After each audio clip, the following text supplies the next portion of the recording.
குளித்தலை அருகே மீன்பிடி திருவிழா தொடங்கும் முன்பே சில இளைஞர்கள் இறங்கியதால் வாக்குவாதம் ஏற்பட்டது. கரூர் மாவட்டம் குளித்தலை அருகே தோகைமலை பெரியகுளத்தில் மீன்பிடி திருவிழா நடைபெற்றது. திருவிழா தொடங்க 1 மணி நேரம் இருந்த நிலையில் மீன்பிடிப்பதற்கு சில இளைஞர்கள் குளத்தில் இறங்கியதால் பரபரப்பு ஏற்பட்டது. இதனால் ஊர் முக்கியஸ்தர்கள் மற்றும் தோகைமலை இளைஞர்கள் மீன்பிடித்த இளைஞர்களை சுற்றி வளைத்து பிடித்து வாக்குவாதத்தில் ஈடுபட்டனர்.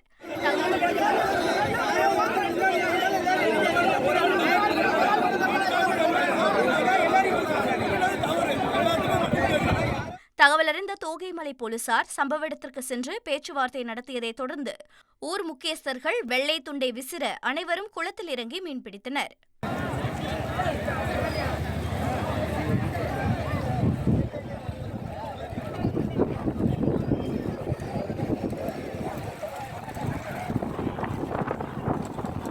ட்ரெண்ட ஃப்ரெண்ட் ஆக்கிக்கோங்க. தந்தி டிவியின் சப்ஸ்கிரைபர்ஸ் அண்ட் ஃபாலோவர்ஸ் குடும்பத்துல நீங்களும் இணையுங்க.